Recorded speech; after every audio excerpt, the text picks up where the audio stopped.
Bonsoir à tous, Nicolas Paéry, Société IG. Bienvenue pour ce webinaire, un petit peu plus tôt que d'habitude. L'objet du webinaire de ce soir, hausse des matières premières, impact et conséquences sur les marchés. Donc j'aimerais tout d'abord m'assurer que tout le monde m'entende correctement, s'il vous plaît, que tout le monde voit bien la première page de ma présentation. Vous avez un petit chat à votre disposition, si vous pouviez simplement me signaler son et image OK, que l'on puisse commencer. Eh bien, écoutez, on me dit que c'est tout bon. Alors, on est ensemble pour 1 heure. Je suis ce soir en compagnie de Joris Zana qui va vous présenter la première partie sur le côté analyse technique, graphique, justement sur les principales matières premières. N'hésitez pas à poser vos questions, hein, ça ne rendra la conférence que plus interactive. Je ferai signe à Joris si on est pile dans le thème et on y répondra en fin de formation si on déborde un peu du sujet, mais surtout, n'hésitez pas. Donc, merci à tous de votre participation. Je vais passer immédiatement la parole et l'image d'ailleurs à mon collègue Monsieur Zana. Si Joris, tu pouvais me confirmer que tu m'entends correctement, s'il vous plaît. S'il te plaît, excuse-moi, pardon. Salut Nico. Oui, je t'entends Eh ben, écoutez, parfaitement. c'est tout Donc, bon. si tu Je te m'entends, donne la main et puis je te laisse pour cette première partie. ok, c'est parti. Alors, je vais montrer mon écran. Diaporama. Alors,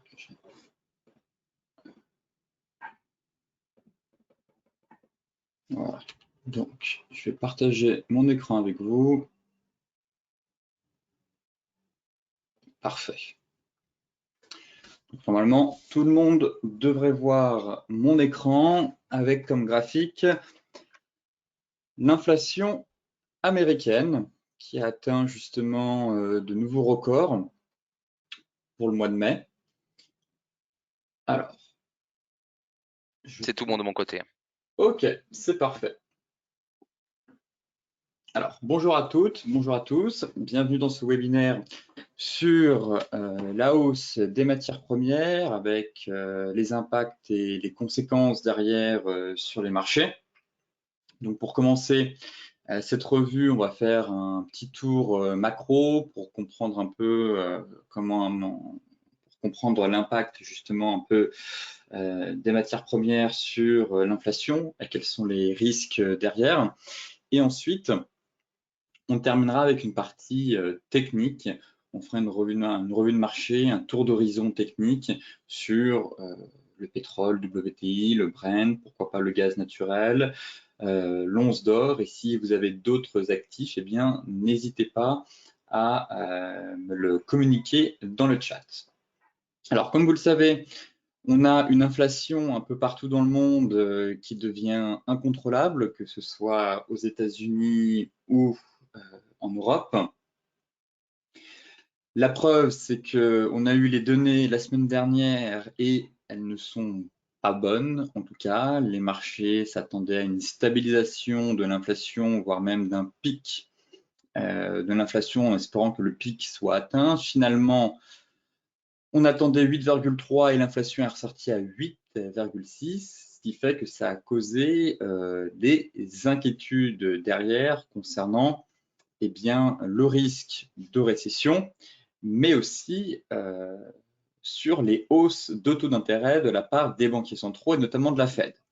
On a déjà des marchés qui sont très sensibles à l'évolution des taux d'intérêt et là où vendredi dernier, on priceait actuellement à 4% une hausse de 50 points de base pour le mois de juin, enfin, pour la réunion du mois de juin, aujourd'hui, les marchés tablent sur une hausse de 75 points de base et à une probabilité d'environ plus de 95%. Donc déjà, euh, le thème de l'inflation est un sujet clé pour les perspectives économiques, mais aussi pour les marchés, puisqu'effectivement, à l'époque où on avait de la liquidité à foison sur les marchés et de l'argent pas cher, aujourd'hui les taux remontent et on assiste véritablement à une réduction du bilan de la part des banquiers centraux et la nécessité d'appliquer de relever les taux justement pour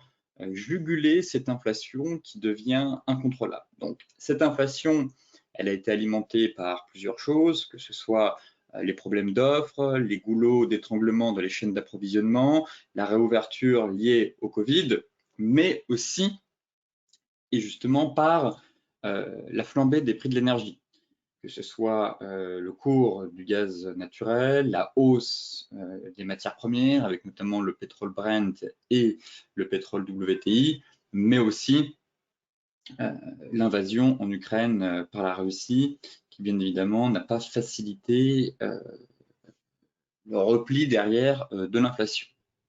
Donc maintenant, si on décortique un peu les composantes de l'inflation, notamment aux États-Unis, eh bien, on se rend compte que l'inflation progresse sur les services, ralentit sur les biens, mais le gros problème reste l'énergie et l'alimentaire, vous voyez, qui constituent toujours une composante, je dirais, importante de l'inflation. Donc, pour que le pic d'inflation soit atteint, il faudra déjà passer par une accalmie dans ce compartiment, qui justement a été l'un des plus gros contributeurs de la hausse des prix. Donc voilà, actuellement, ce qui inquiète aussi le marché, c'est que on a toujours une poussée des prix sur les matières premières et notamment sur le secteur pétrolier. Là, aujourd'hui, on a eu quelques news qui sont tombées concernant le gaz naturel, on perd 15%, on fera le point juste après. Mais globalement, l'énergie constitue quand même une forte composante et tant qu'il n'y aura pas effectivement de repli ou d'accalmie assez forte, eh bien difficile vraiment d'espérer que le pic d'inflation soit atteint au cours des prochains mois. Ici justement, c'est l'indice Bloomberg des matières premières. Comme vous pouvez le voir, on a très largement une surperformance de cet indice. On a assisté en début d'année à une rotation sectorielle assez violente, à savoir les investisseurs ont complètement délaissé les valeurs phares du Covid, comme les techs, et se sont rués sur le secteur de l'énergie. Donc, résultat, grosse rotation sectorielle comme on peut le voir. Le Nasdaq bat de l'aile, est entré déjà en territoire de bear market, alors que le secteur de l'énergie, lui, eh bien, profite de cette rotation et aussi de l'invasion en Ukraine par la Russie. Donc, on a une grosse surperformance de ce secteur depuis le début de l'année, comme vous pouvez le constater. Belle pontification. Et pour l'instant, pareil, c'est un indice à regarder de près, car, comme je vous le disais, tant qu'on n'a pas un repli significatif sur cet indice, difficile d'avoir un pic de l'inflation atteint. Donc là, pareil, un indice très important à regarder, le Bloomberg Commodities Index, puisqu'il représente, voilà, comme je vous le disais, le gaz naturel, le secteur pétrolier. Et justement, important de noter que les contrats à terme sur le gaz naturel a le poids le plus important. Il représente quand même 14% dans l'indice Bloomberg Commodities. Donc ce n'est pas rien. Et justement, aujourd'hui, on a des news qui sont tombées concernant une société gazière et les contrats perdent environ 18%, je crois. On fera le point juste après dans la partie technique, ce qui permettra justement d'avoir un peu de visibilité pour espérer un repli de cet indice. Donc, en tout cas, forte quantification toujours de l'indice Bloomberg Commodities qui ne montre toujours pas à l'heure actuelle, je dirais, des signes de faiblesse, de ralentissement. Et si on zoome un peu plus près, eh bien, on se rend compte tout simplement qu'on a eu une sortie de triangle récemment. Comme je vous le disais, les contrats sur le gaz aujourd'hui perdent entre 15 et 18%, donc on a un fort repli. Maintenant, reste à savoir si on va assister, comme je vous le disais, à une nouvelle jambe de hausse. Dans ce cas-là, ça risque de peser pour les prochaines données sur l'inflation si le secteur de l'énergie continue d'accélérer.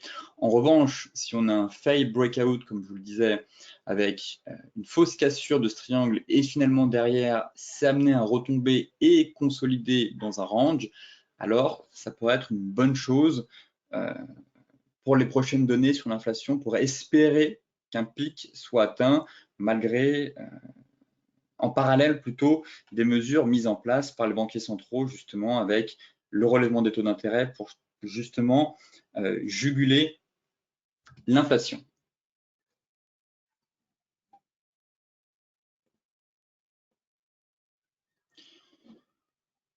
Ici, c'est un graphique qui représente, c'est un graphique qui date du mois de mars, mais qui pour moi est toujours d'actualité, étant donné que le secteur pétrolier a même continué d'accélérer.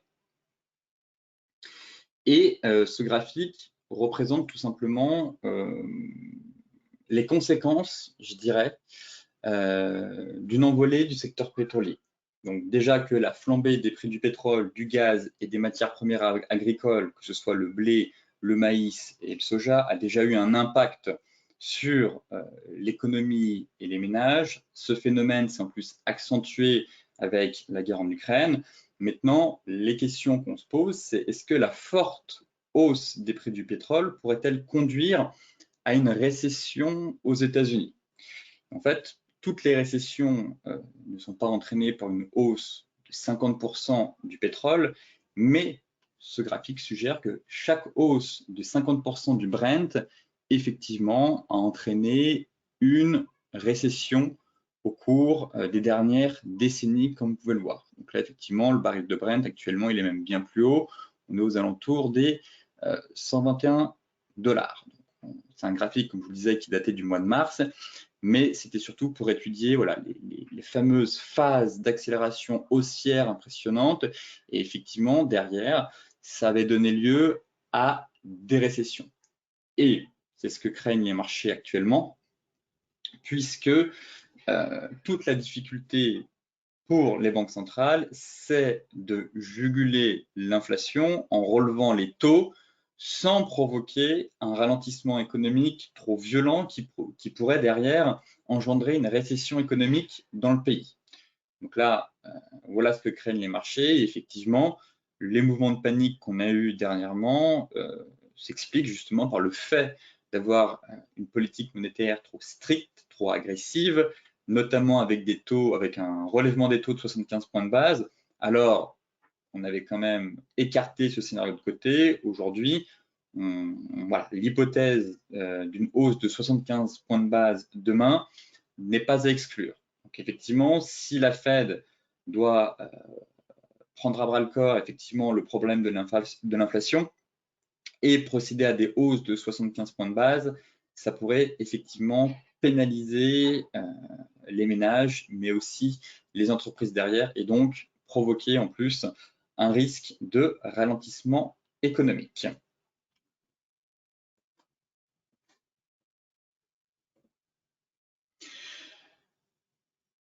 Concernant les métaux précieux, notamment l'once d'or, on a un actif qui, je trouve,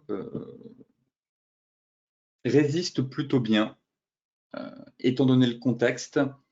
Effectivement, la hausse des rendements obligataires n'est pas une bonne chose pour le métal jaune. Comme vous pouvez le voir, on a eu une forte poussée du taux à 10 ans au cours des dernières séances, surtout hier, on était passé de 3,2 à 3,4. Donc, face aux craintes de voir la Fed mettre un tour de vis supplémentaire et même assez strict, assez agressif, eh bien, renforce les taux longs, les rendements obligataires. On a même eu hier brièvement une inversion de la courbe des taux, donc de 2 ans à 10 ans, ce qui signifie généralement que les investisseurs à court terme anticipent un risque de récession. Voilà, donc ça n'arrive pas à chaque fois, mais globalement, lorsque vous avez une inversion de la courbe des taux, eh bien cela signifie que les opérateurs price ou anticipent dans les prochains mois un risque de récession. Donc là, c'est ce qu'on a eu hier sur les marchés. Inversement brièvement de la courbe des taux à 10 ans et à 2 ans. Derrière, comme je vous le disais, des banques centrales, du moins la Fed, qui prévoit de relever ses taux peut-être de 75 points de base au lieu de 50, donc explosion du dollar. Là, on se retrouve quand même sur le taux à 10 ans. Il a atteint son plus haut niveau depuis 2011. Le taux à 2 ans est quand même remonté à son plus haut niveau depuis 2007 à 3,28%. Le taux à 5 ans, lui, est remonté pareil à son plus haut niveau depuis juillet 2008. Donc, effectivement, on a vraiment une poussée des rendements obligataires qui forcément fragilise et pénalise, je dirais, la performance de l'once d'or. Parallèlement aussi, la hausse du dollar américain qui s'explique tout simplement par le resserrement monétaire et la hausse des taux. On voit que l'euro-dollar est quasiment en tapis, effectivement, les traders jouent actuellement un différentiel de taux. Donc, la Banque centrale européenne a pris énormément de retard dans son resserrement monétaire, dans sa façon de vouloir relever les taux par rapport à la Fed. Effectivement, rappelez-vous, au début de l'année, elle estimait hautement improbable une hausse de taux en 2022 et aujourd'hui, face à l'envolée de l'inflation, elle revoit complètement sa copie et prévoit une première hausse de taux en juillet de 0,25 points de base et pareil au mois de septembre. On pourrait même en avoir d'autres par la suite si l'inflation n'est pas maîtrisée d'ici là. Alors que la Fed, pareil, a aussi pris du retard, mais a déjà commencé à relever ses taux. Mais forcément, quand une banque centrale relève ses taux, eh bien, sa monnaie, sa devise a tendance à s'apprécier. Ce qui explique la force et la vigueur du dollar américain qui est remonté sur ses plus hauts depuis 20 ans. Parallèlement, c'est deux éléments clés à regarder, à suivre pour comprendre un peu l'environnement dans lequel on se situe et surtout savoir l'impact que cela a sur les métaux précieux, notamment le gold et le silver, mais surtout sur le gold. Donc je dirais que le gold a quand même bénéficié et bénéficie toujours des incertitudes concernant la guerre en Ukraine. Donc ça joue quand même toujours son rôle de valeur refuge. Donc ça, c'est ce qui limite la casse. Mais effectivement, le fait qu'on ait un dollar très fort et des rendements obligataires aussi qui continuent leur marche en avant, allant de, je dirais, remontant sur des niveaux qu'on n'avait pas vus depuis 2008 voire 2011, eh bien, pénalise la performance du métal jaune. Voilà, donc ça c'est vraiment des éléments à bien comprendre.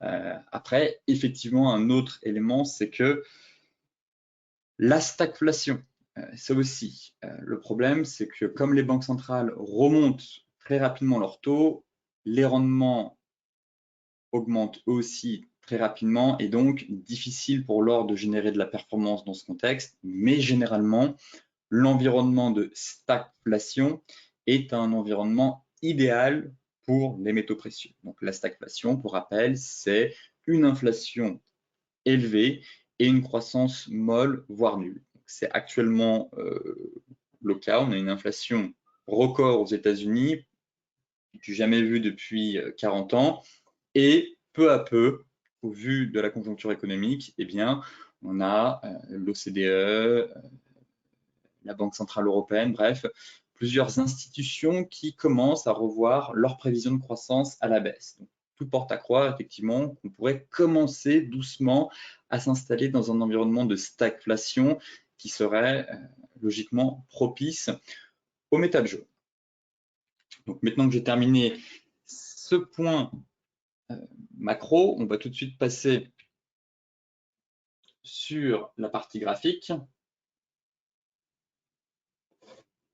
Donc, si vous avez des questions, n'hésitez pas à me les poser et je me ferai un plaisir de vous répondre.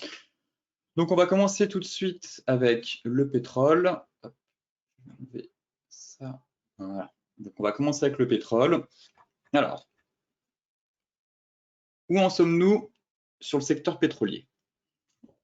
On a toujours quand même une très belle dynamique haussière. Les acheteurs ne lâchent rien, je trouve. Après un pic atteint suite à l'invasion de l'Ukraine par la Russie, le secteur pétrolier est un peu retombé, et depuis quand même quelques semaines, ça repart doucement mais sûrement. On a une hausse vraiment en crabologie, en dents de scie, mais les acheteurs gardent la main et pour l'heure, je ne vois aucun signe de ralentissement. Donc là, même le sentiment qu'on avait un peu un gros range de consolidation, qu'on a quand même cassé une résistance clé autour des 121,60. Si on regarde en données hebdomadaires, justement, vous voyez qu'ici, on n'a jamais réussi à clôturer au-dessus de ce niveau.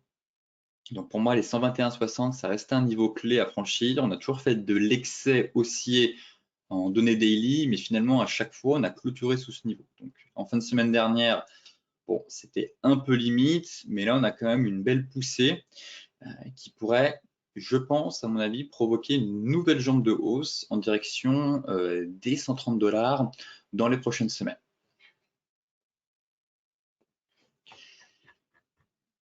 Comme je vous le disais, on a cette sortie de range, on est cadré toujours par un canal haussier. En données 4 heures, je vois absolument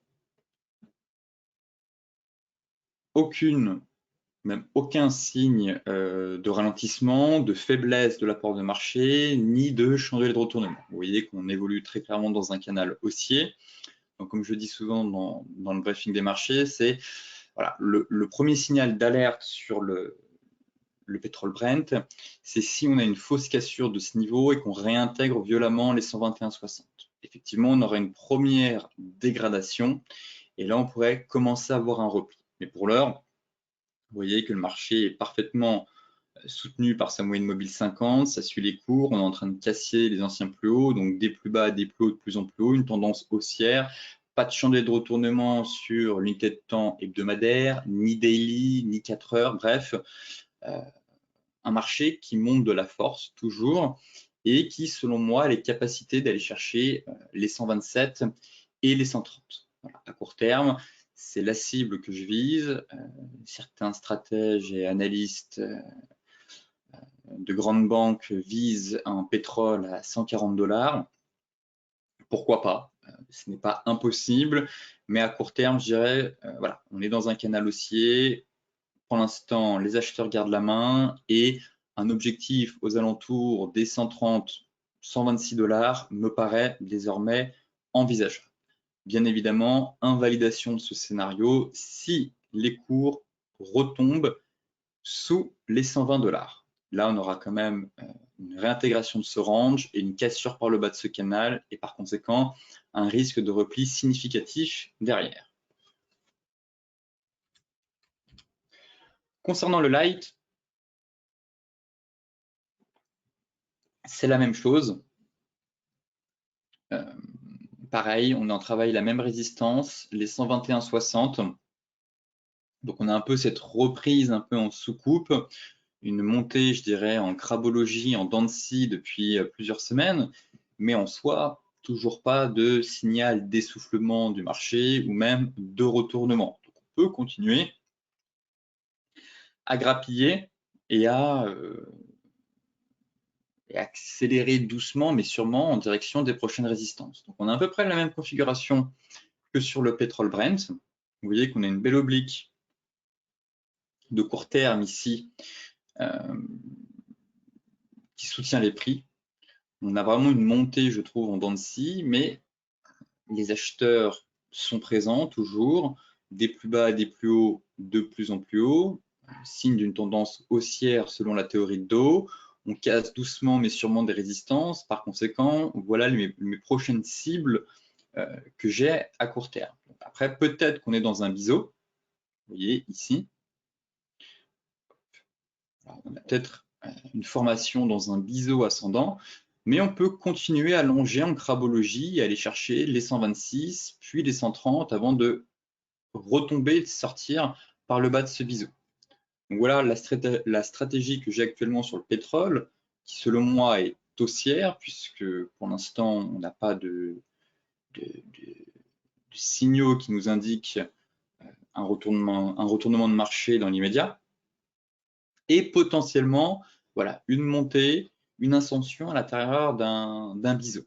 Donc, tant qu'on n'a pas de cassure par le bas, ou de grosses dégradations avec de nouveau une incursion sous les 116, j'ai plutôt un biais haussier de court moyen terme sur le pétrole. Et comme je vous le disais, étant donné qu'on monte un peu en dents de scie, on peut très facilement aller chercher les 126 qui ne sont pas loin. Là, on est en train de casser les 121,60. Donc, la prochaine étape, c'est les 126 et continuer à allonger pour aller chercher les 130 derrière.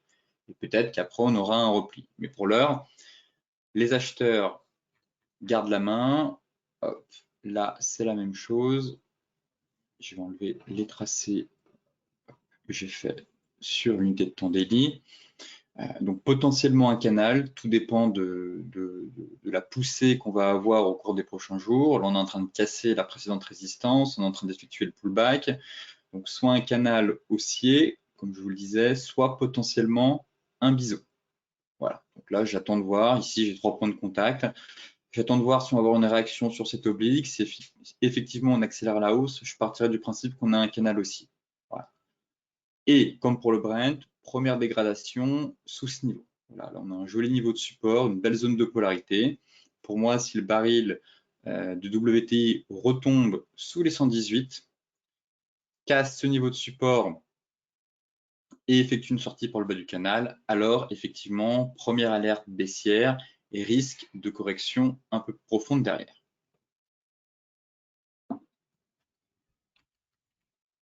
Concernant le gold maintenant. Alors le gold, très impacté par la hausse des rendements obligataires. Ici, le gold avait justement profité de l'invasion en Ukraine par la Russie.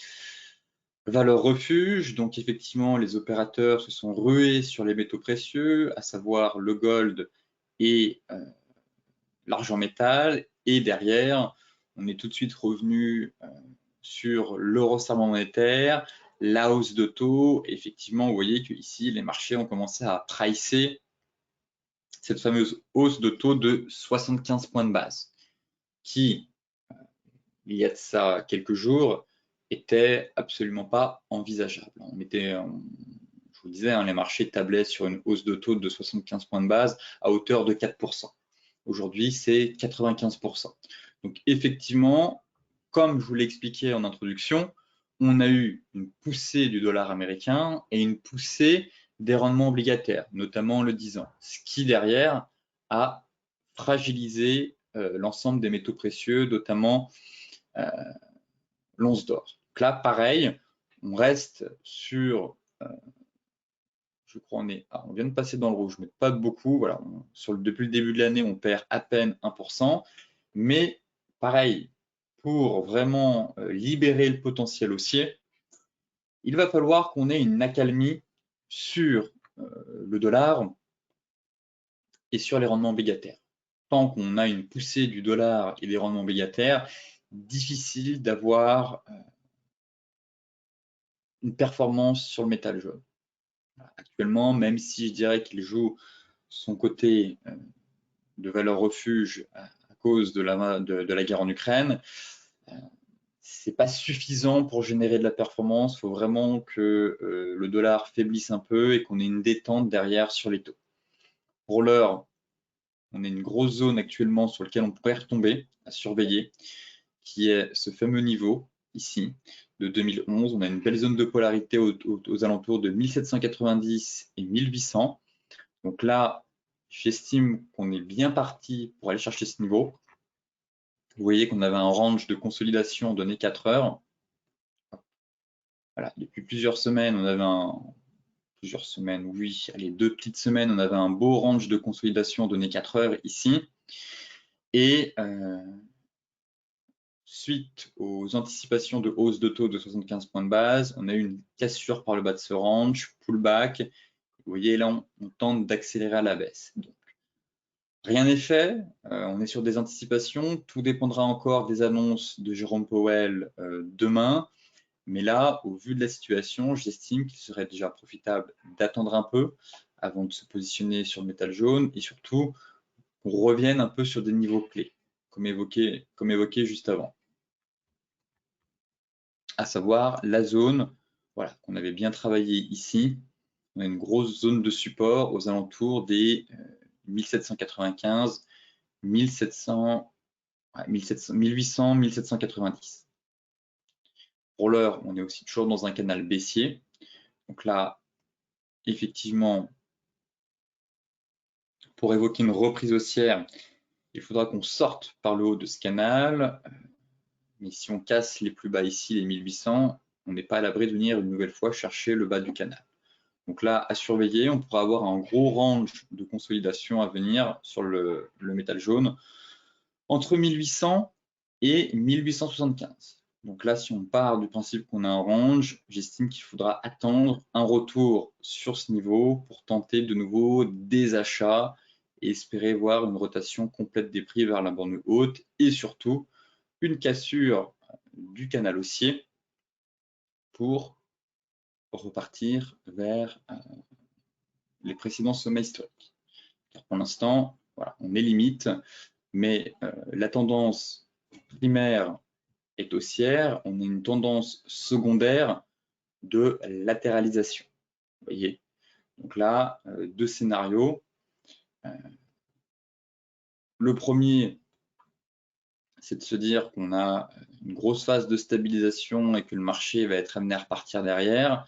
Finalement, si ça commence derrière à se détendre un peu sur les taux et qu'on assiste à une faiblesse du dollar, pourquoi pas repartir, former ici un double creux, vous voyez, et repartir en direction des sommets. Sinon, si on continue comme ça et que la Fed n'a pas fini de délivrer ses messages restrictifs et qu'on va avoir encore plusieurs hausses de taux à venir au cours des prochaines réunions, ça pourrait de nouveau fragiliser le métal jaune et par conséquent avoir une rotation complète des prix vers la borne basse.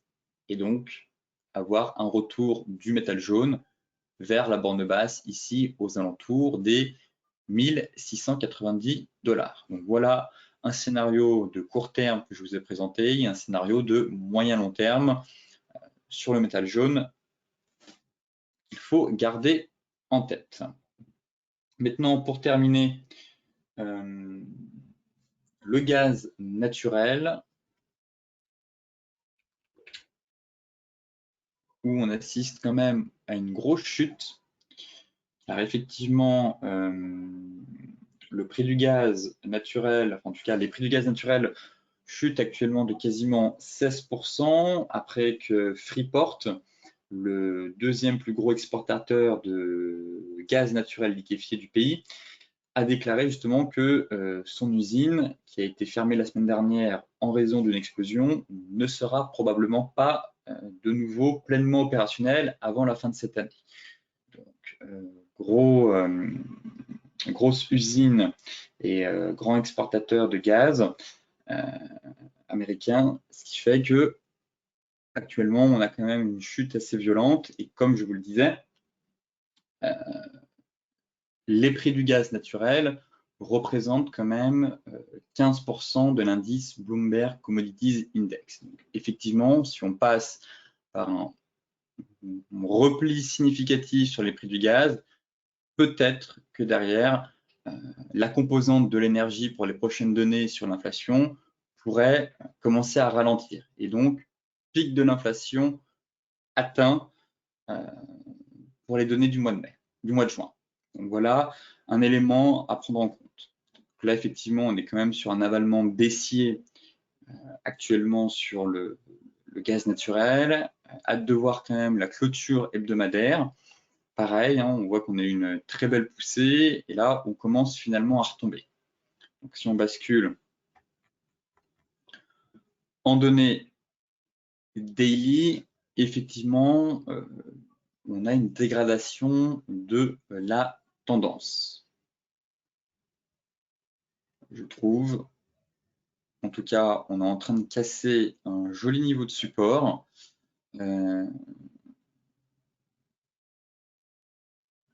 et tout porte à croire qu'on pourrait accélérer en tout cas un peu plus bas. Donc voilà concernant le gaz naturel, je dirais qu'il va quand même falloir surveiller la clôture aujourd'hui. Pourquoi pas tenter une vente si jamais on est amené à effectuer un pullback pour des prochains jours ici, pullback sur la zone de polarité pour viser un peu plus bas, pour aller chercher ici et avoir une correction du type ABC. En tout cas, là, le fait qu'on casse vraiment la moyenne mobile 50 et un peu cette oblique haussière, mais surtout cette belle zone de polarité ici, ce beau niveau de support couplé à la moyenne mobile 50, ça montre quand même une première dégradation et on a quand même une vente assez massive qui s'effectue puisqu'on a quand même des volumes assez importants. Donc là, pareil, à mon avis, le gaz naturel, on pourrait avoir dans les prochains jours un repli significatif et retomber voilà, sur la prochaine zone, aller chercher juste ici. Voilà les deux zones clés pour moi sur le gaz. Donc ici, bien évidemment, chercher des achats sur un signal de retournement. Si on a un pullback sur ce niveau, pourquoi pas tenter une vente, pareil, sur un signal de retournement. Et si finalement, au contraire, on n'a pas de pullback et qu'on réintègre violemment ce niveau, alors on aura un fail breakout, un bear trap, et finalement ce sera plus de peur que de mal, et la tendance journalière restera intacte si on parvient à clôturer d'ici la fin de la semaine au-dessus des 7,92.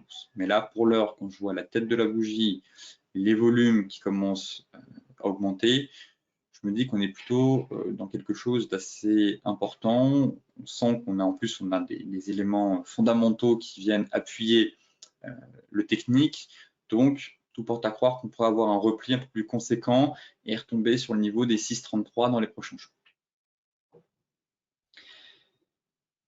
Eh bien, écoutez, sur ce, voici mes explications concernant la hausse des matières premières, l'impact que cela a sur l'inflation, les conséquences sur l'économie avec le risque de récession et le tour d'horizon technique pour vous donner des niveaux clés et des seuils d'intervention à connaître pour mieux gérer vos investissements et aussi votre trading. Donc, si vous avez des questions, n'hésitez pas à les dire à mon collègue Nicolas pour qu'il puisse me les faire remonter dans le chat.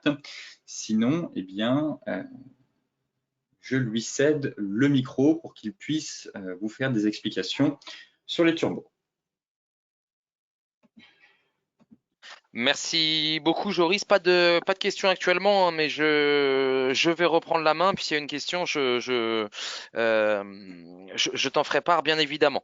Donc, on va repasser sur le traditionnel message d'avertissement, puisqu'IG propose des produits dérivés. Donc là, on va passer un quart d'heure, 20 minutes à vous expliquer comment vous allez pouvoir mettre en application ce que vous venez de voir avec Joris directement sur les turbos. Turbo, c'est un nouveau, quoi, c'est pas un nouveau produit, mais on va dire que c'est le dernier produit qu'IG a lancé parmi sa gamme. Et le gros avantage de ces produits-là, c'est que notamment vous êtes sur des produits listés et vous avez la possibilité de choisir votre effet de levier, contrairement au CFD. Donc c'est ça le gros avantage de ce produit-là. Le traditionnel message d'avertissement pour tous ceux n'ayant jamais assisté à l'un de nos webinaires, on est sur des produits qui peuvent être dangereux en raison de l'effet de levier. Actuellement, 75% des comptes d'investisseurs particuliers perdent de l'argent lorsqu'ils investissent sur les CFD avec IG. Vous devez donc vous assurer que vous comprenez parfaitement le fonctionnement des CFD et que vous pouvez vous permettre de prendre le risque élevé de perdre votre argent. Un mot rapidement sur les différents types de comptes, même si ça ne vous concerne pas, puisque là, on est vraiment sur une thématique turbo. Mais lorsque vous êtes en CFD, vous avez le compte risque limité avec le stop garantie obligatoire. Mais vous pouvez également passer sur un compte standard, où là, vous n'êtes plus obligé de placer des stops garantis. Vous pouvez placer un stop classique, un stop suiveur, rentrer sans stop, c'est vous qui choisissez. Et enfin, le compte professionnel, donc là, comme son nom l'indique, c'est réservé à nos clients professionnels. Un mot sur la régulation. La BaFin pour notre siège en Allemagne, l'ACPR, l'autorité de contrôle prudentiel et de résolution, qui dépend de la Banque de France, et enfin la FCA pour notre régulateur historique londonien.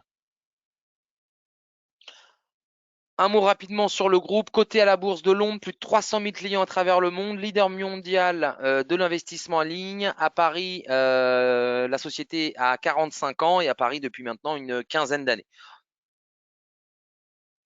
Objectif de la présentation, qu'est-ce qu'un turbo? Définition, principe, effet de levier, mise en pratique, ça on va passer directement sur la plateforme, ce sera beaucoup plus simple.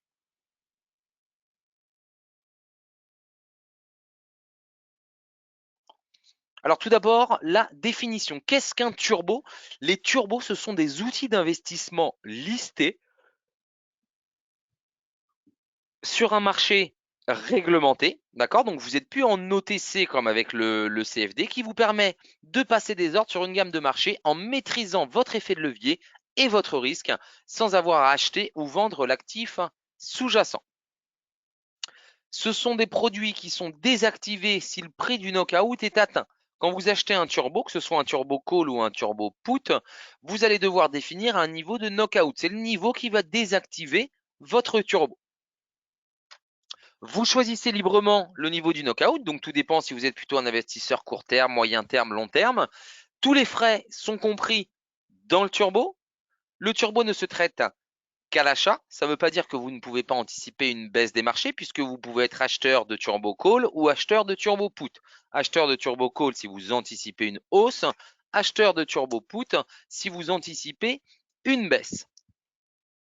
Vous avez la garantie de ne pas perdre plus que le capital investi puisque vous placez un knockout. Le knockout, c'est le niveau auquel votre turbo vaut 0. Les avantages, vous avez le choix déjà dans les sous-jacents, indices, matières premières, devises, actions, crypto-monnaies.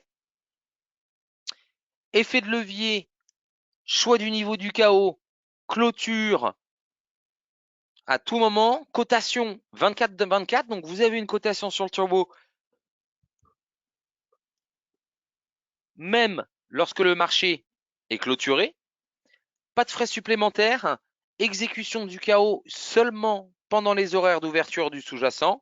La cotation se fait en euros, ça veut dire pas de risque de change, pas d'exposition au risque de change, même si vous traitez des turbos sur les marchés américains ou sur des paires exotiques. Accès au carnet d'ordre, inconvénient comme tous les produits, risque de perte en capital. Qu'est-ce que le knockout? Je vous en ai parlé tout à l'heure, c'est le seuil qui va désactiver votre turbo. C'est ce qui va protéger votre position. Il va se réajuster chaque jour pour intégrer le coût des frais de financement. Il va monter progressivement pour un turbo call si vous investissez à la hausse. Il va baisser progressivement pour un turbo put si vous investissez à la baisse. D'accord? Donc pas de frais fixes d'ouverture et pas de frais de financement si vous êtes en position la nuit. C'est uniquement le turbo qui va se réajuster.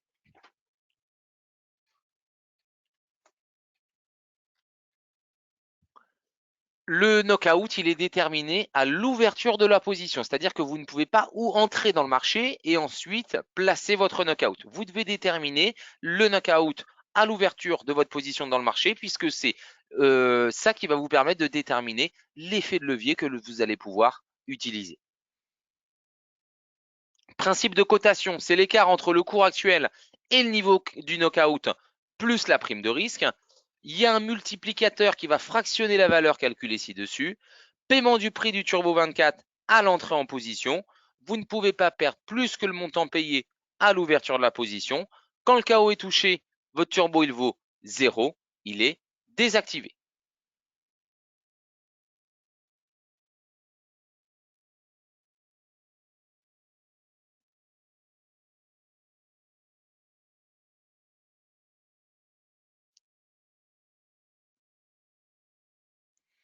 Marché disponible, indice, forex, matières premières, actions. KO touché, quelles conséquences? Le marché est ouvert, le marché vient toucher votre knockout, déclenchement du chaos, position clôturée. Par contre, exemple ci-dessous, le marché sous-jacent est fermé, donc on est sur une cotation électronique, le marché vient toucher votre knockout, votre position est clôturée, n'est pas clôturée, d'accord? Excusez-moi, puisque le marché sous-jacent est fermé, donc il y a toujours une probabilité pour que le marché repasse au-dessus du knockout avant l'ouverture du marché. Si à l'ouverture du marché, le marché est toujours sous le knockout, votre position elle est bien entendu clôturée. Frais de financement, je vous l'ai dit tout à l'heure, à J+1, le marché, le knockout va se réajuster légèrement à la hausse pour incorporer les frais de financement. Si vous êtes acheteur de turbo put, donc si vous anticipez une baisse du marché, le knockout va venir se réajuster légèrement à la baisse pour incorporer les frais de financement.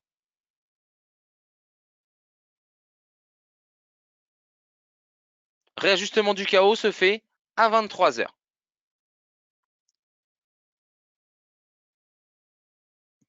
L'effet de levier, je vous ai parlé d'effet de levier que vous avez avec ces produits. Qu'est-ce que l'effet de levier? C'est tout simplement un principe qui permet d'investir en ne mobilisant qu'une partie de la somme exposée. La somme exposée, c'est en général ce que l'on appelle le nominal, c'est le nominal que vous avez dans le marché. Ce qu'on va vous demander d'immobiliser, ça va être une prime, une couverture, une marge, tout dépend du sous-jacent sur lequel vous intervenez.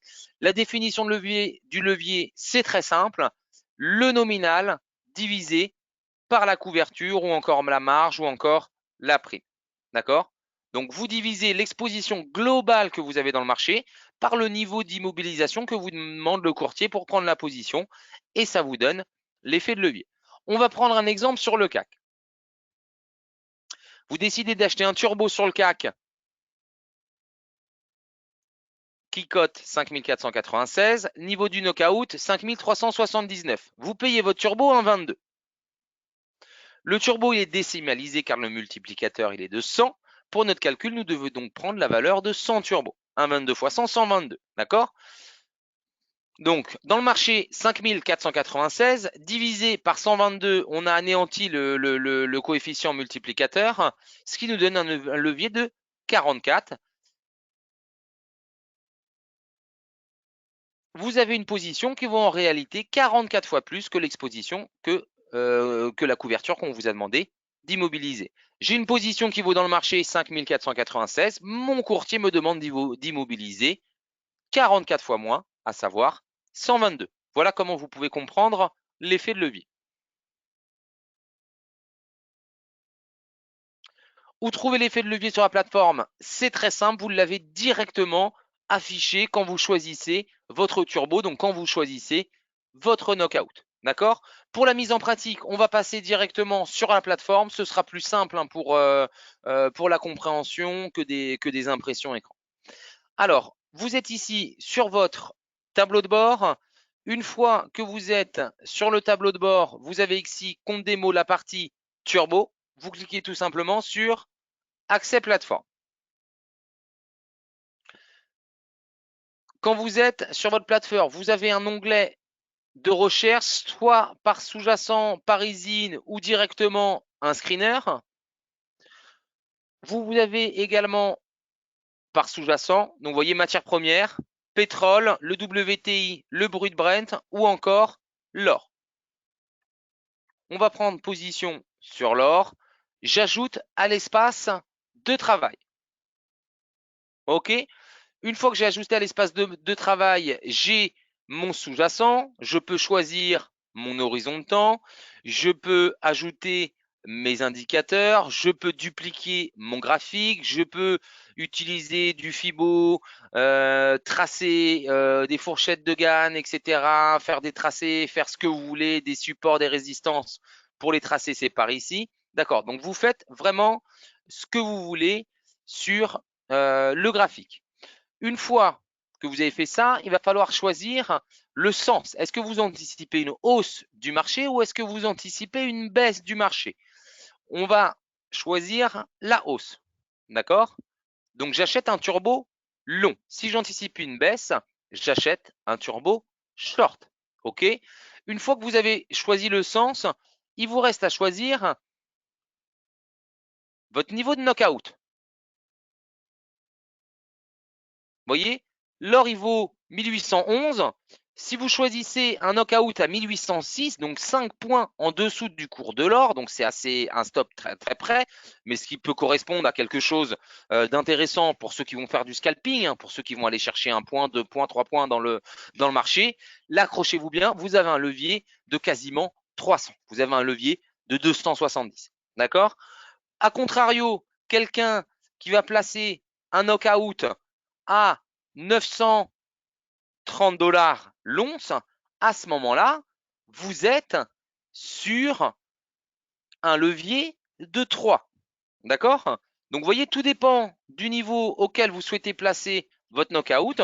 Ça va vous donner un levier qui va être plus ou moins important.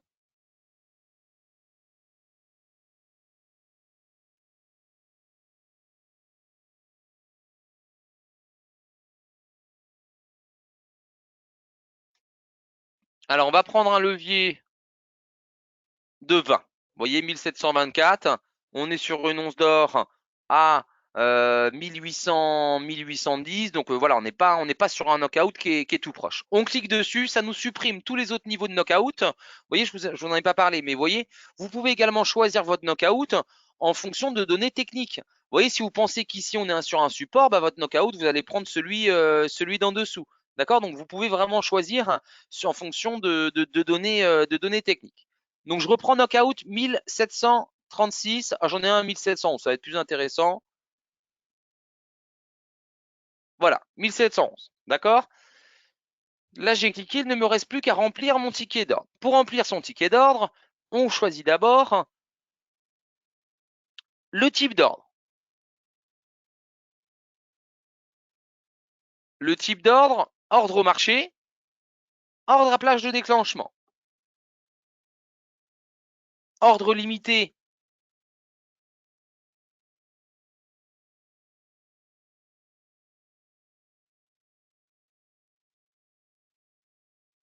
On commence par l'ordre au marché. Ordre au marché, je renseigne ma quantité. J'achète un turbo. On me demande à peu près 10 €. La différence entre le cours et le niveau du knockout, il est de 100 points à peu près. Vous voyez, on est sur 1 € le point. Donc là, vous voyez pourquoi on vous demande 10 € si vous achetez un turbo. Vous en achetez 10, on a 1 € par point du marché de référence. D'accord? Donc là, on voit vraiment bien la différence pour le calcul du knockout. 100 points de différence, 10 turbos. On me demande à peu près une prime de 101 €. OK? Donc là, vous voyez bien. Et vous avez ici le notionnel dans le marché et la valeur du point.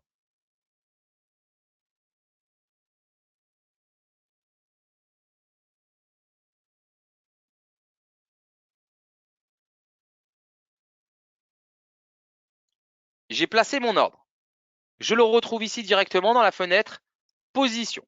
OK? Donc j'ai placé mon ordre, je l'ai ouvert à 10,23. J'ai mon knockout qui est à 1716. Maintenant, plusieurs solutions. Je peux vouloir vendre mon turbo. D'accord? Je suis en gain, je suis en perte. Je ne veux pas attendre une limite. Je ne veux pas attendre le knockout. Je décide de le vendre. Je suis sur vendre, aperçu de l'ordre. On sort du marché.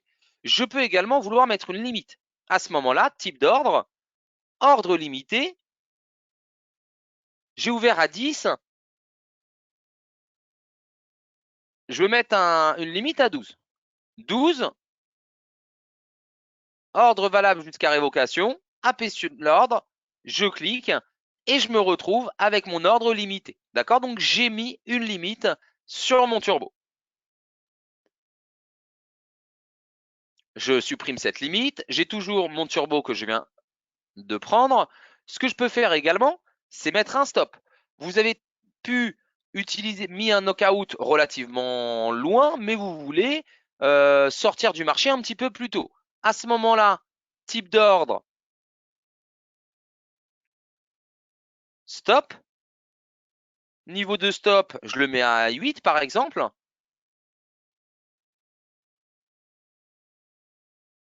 Je place mon ordre et je retourne ici dans ordre différé. Vous voyez, vous avez votre niveau de stop également à 8.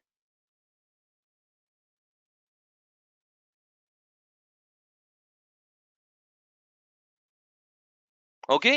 Maintenant, je suis entré dans le marché, je veux tout simplement sortir de position.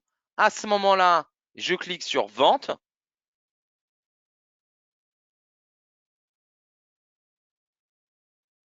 Ordre au marché.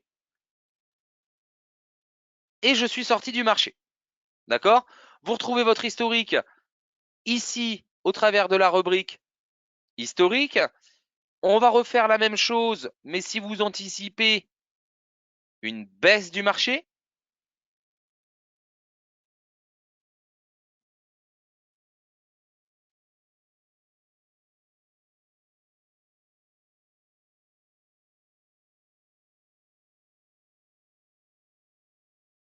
j'anticipe une baisse. Je prends un levier de 20, d'accord, au marché, quantité 1000 turbos, aperçu de l'ordre.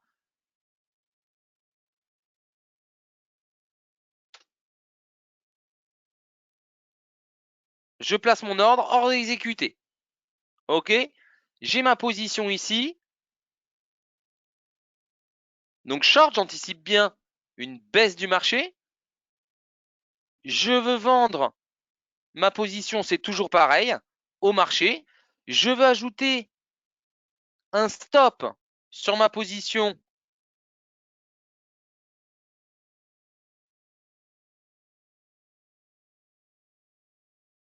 Je mets également mon ordre stop. Je veux aligner une limite. Je mets également mon ordre limite.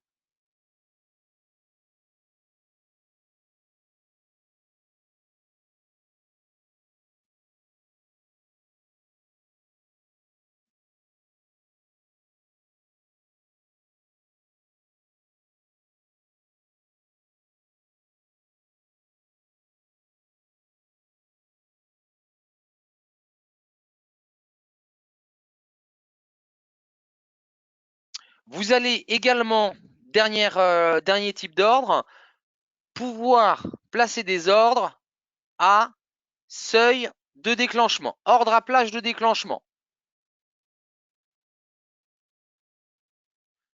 Je veux entrer dans le marché entre 4,8 et 5. Quantité 100, d'accord? Donc là, 4,8 et 5, c'est le prix de mon turbo. Si vous voulez savoir à quoi ça correspond à peu près sur le marché, vous avez également un pricer. Vous renseignez le niveau du sous-jacent et là, ça vous donne le prix du turbo. Vous voyez, donc moi, par exemple, 1850, bah, le turbo, il est à 8,59.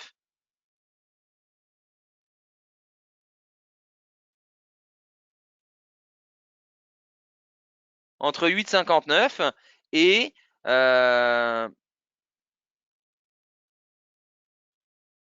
et 8,90 par exemple.